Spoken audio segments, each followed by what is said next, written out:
नमस्कार दोस्तों, आज हम बात करने जा रहे हैं आईपीएल के उस महामुकाबले की जिसने क्रिकेट फैंस की धड़कनें तेज कर दी। जी हां, हम बात कर रहे हैं रॉयल चैलेंजर्स बेंगलुरु और लखनऊ सुपर जायंट्स के बीच खेले गए इस शानदार मैच की।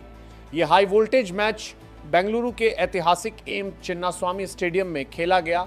जैसा कि आप सभी जानते हैं, जब भी बेंगलुरु के इस मैदान पर कोई मैच होता है तो पूरा स्टेडियम लाल समंदर में तब्दील हो जाता है।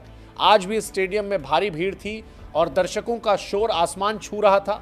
दोनों टीमों के खिलाड़ी मैदान पर अपनी पूरी ताकत झोंकने के लिए तैयार खड़े थे। मैच की शुरुआत टॉस से हुई। रॉयल चैलेंजर्स बेंगलुरु के कप्तान रजत पाटीदार ने टॉस जीतकर पहले गेंदबाजी करने का फैसला किया। चिन्नास्वामी की पिच को देखते हुए यह एक बहुत ही अहम और बड़ा फैसला था।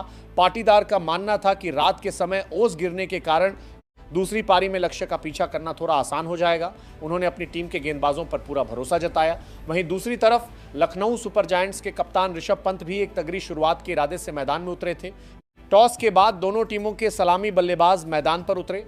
लखनऊ सुपर जायंट्स की तरफ से पारी की शुरुआत करने की जिम्मेदारी मिचेल मार्श और एडन मार्करम के कंधों पर थी। दोनों ही खिलाड़ी अपनी आक्रामक शैली के लिए जाने जाते हैं। रॉयल चैलेंजर्स बेंगलुरु की तरफ से गेंदबाजी का मोर्चा संभाला अनुभवी तेज गेंदबाज भुवनेश्वर कुमार ने। शुरुआत में ही गेंद हवा में लहरा रही थी और पिच से भी थोड़ी मदद मिल रही थी। मार्श और मार्करम ने संभलकर खेलते हुए पारी को आगे बढ़ाने की कोशिश की, लेकिन साझेदारी ज्यादा देर तक नहीं टिक सकी।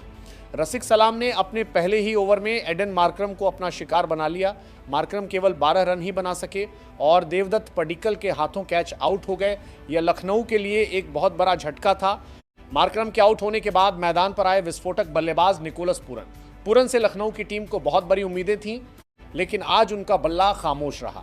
जोश हेजलवुड ने अपनी सटीक लाइन और लेंथ से पूरन को परेशान किया और अंततः उन्हें क्लीन बोल्ड कर दिया।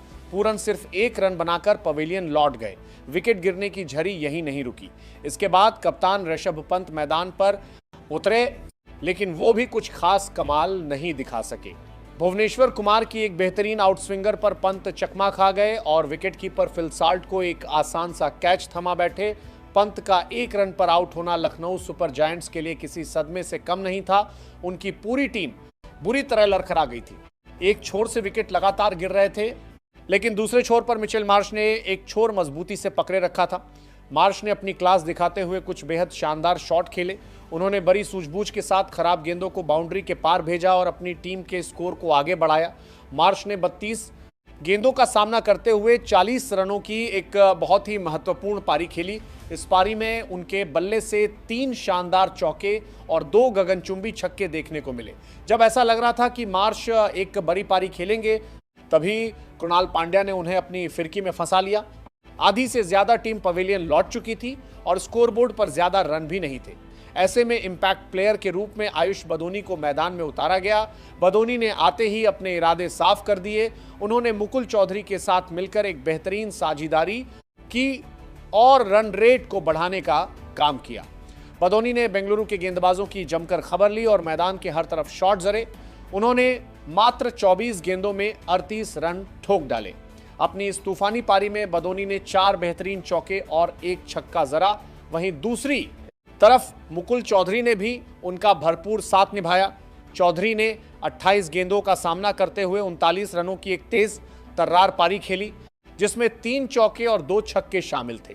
इन दोनों युवा खिलाड़ियों ने मुश्किल समय में अपनी टीम को थोड़ा सहारा दिया, लेकिन जैसे ही इन दोनों की साझेदारी खतरनाक होने लगी, रसिक सलाम ने एक बार फिर वापसी की और बदोनी को जितेश शर्मा के हाथों कैच आउट कराकर इस साझेदारी को तोड़ दिया। इसके बाद तो जैसे विकेटों की झड़ी लग गई। अब्दुल समद बिना कोई रन बनाए कृणाल पांड्या की गेंद पर रजत पाटीदार को कैच दे बैठे। रसिक सलाम आज एक अलग ही लय में गेंदबाजी कर रहे थे। उन्होंने चौधरी और फिर आवेश खान को भी अपना शिकार बनाया। सलाम ने अपने 4 ओवर के कोटे में सिर्फ 24 रन देकर 4 सबसे अहम विकेट झटके। भुवनेश्वर कुमार ने भी अपनी स्विंग का जादू दिखाते हुए 27 रन देकर 3 विकेट अपने नाम किए। बेंगलुरु की शानदार गेंदबाजी के सामने लखनऊ सुपर जायंट्स की पूरी टीम नियमित 20 ओवर में सिर्फ 146 रन बनाकर धराशायी हो गई। अब रॉयल चैलेंजर्स बेंगलुरु के सामने जीत के लिए 147 रनों का लक्ष्य था। T20 क्रिकेट के हिसाब से ये कोई बहुत बड़ा लक्ष्य नहीं था, खासकर जब आपके पास एक से बढ़कर एक धुरंधर बल्लेबाज हों। बेंगलुरु की तरफ से पारी का आगाज करने आए विस्फोटक विकेटकीपर बल्लेबाज फिल साल्ट और इंपैक्ट प्लेयर के रूप में मैदान में उतरे रन मशीन विराट कोहली। दर्शकों का उत्साह देखते ही बन रहा था, पूरा स्टेडियम कोहली के नारों से गूंज उठा।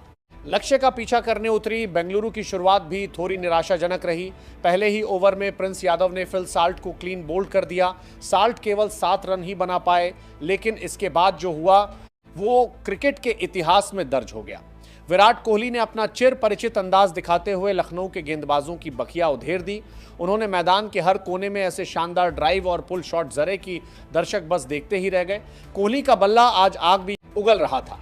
उन्होंने 34 गेंदों का सामना करते हुए 49 रनों की एक बेहद ही खूबसूरत और आक्रामक पारी खेली। इस पारी के दौरान कोहली के बल्ले से 6 बेहतरीन चौके और एक शानदार छक्का देखने को मिला। हालांकि कोहली अपना अर्धशतक पूरा करने से 1 रन से चूक गए और आवेश खान की गेंद पर निकोलस पूरन को कैच थमा बैठे, लेकिन तब तक वो अपनी टीम को एक बहुत ही मजबूत स्थिति में पहुंचा चुके थे। कोहली के आउट होने के बाद देवदत्त पडिक्कल मैदान पर आए, लेकिन वो आज कुछ खास नहीं कर सके और सिर्फ 10 रन बनाकर आवेश खान का दूसरा शिकार बन गए। लगातार 2 विकेट गिरने से मैच में थोड़ा रोमांच आ गया था, लेकिन इसके बाद बल्लेबाजी करने आए कप्तान रजत पाटीदार ने आज कप्तानी पारी खेलते हुए अपने इरादे पहली ही गेंद से साफ कर दिए।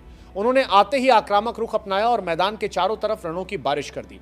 पाटीदार ने अपनी तूफानी बल्लेबाजी से लखनऊ के गेंदबाजों के छक्के छोड़े। उन्होंने महज 13 गेंदों में 27 रन बना डाले। उनकी विस्फोटक पारी में 1 चौका और 3 गगनचुंबी छक्के शामिल थे। पाटीदार का साथ देने आए जितेश शर्मा भी किसी से कम नहीं थे। जितेश ने तो मानो आते ही गेंदबाजों पर कहर बरपाना शुरू कर दिया। उन्होंने सिर्फ 9 गेंदों का सामना किया और 23 रन ठोक दिए। जितेश की इस तेज पारी में 2 चौके और 2 बहुत ही शानदार छक्के शामिल थे। पाटीदार और जितेश की इस आक्रामक साझेदारी ने लखनऊ के गेंदबाजों की कमर तोड़ कर रख दी। प्रिंस यादव ने इन दोनों ही बल्लेबाजों को आउट करके मैच में अपनी टीम की वापसी कराने की थोड़ी कोशिश जरूर की। यादव ने अपने स्पेल में 32 रन देकर 3 विकेट हासिल किए, लेकिन तब तक मैच पूरी तरह से लखनऊ की मुट्ठी से फिसल चुका था। अंत में क्रीज पर मौजूद थे टिम डेविड और रोमारियो शेफर्ड। इन दोनों ही खिलाड़ियों ने बिना कोई और विकेट खोए आराम से खेलते हुए टीम को जीत की दहलीज के पार पहुंचा दिया। डेविड ने 8 गेंदों में नाबाद 14 रन बनाए, जिसमें 1 चौका और 1 छक्का शामिल था। शेफर्ड ने भी 8 गेंदों में नाबाद 14 रन बनाए और उन्होंने भी 1 चौका और 1 छक्का जरा। इस तरह रॉयल चैलेंजर्स बेंगलुरु ने एक 149 रन बनाकर यह मुकाबला आसानी से जीत लिया। बेंगलुरु ने केवल 15.1 ओवर में ही 5 विकेट के नुकसान पर इस लक्ष्य को हासिल कर लिया और 29 गेंदें शेष रहते हुए एक बड़ी जीत दर्ज की। चिन्नास्वामी स्टेडियम में जश्न का माहौल था। दर्शकों की खुशी का कोई ठिकाना नहीं था। बेंगलुरु के सभी खिलाड़ियों ने मैदान पर आकर एक दूसरे को बधाई दी। ये बेंगलुरु के लिए एक बहुत ही शानदार जीत थी, जिसमें उनके गेंदबाजों और बल्लेबाजों दोनों ने बेहतरीन प्रदर्शन किया। रसिक सलाम की शानदार गेंदबाजी और विराट कोहली की बेहतरीन पारी इस मैच का मुख्य आकर्षण रही। तो दोस्तों, ये था इस बेहद ही रोमांचक मुकाबले का पूरा हाल। क्रिकेट के ऐसे ही और भी मजेदार मैचों के हाइलाइट्स के लिए हमारे चैनल मिस्टर क्रिक 24 को सब्सक्राइब करना ना भूलें।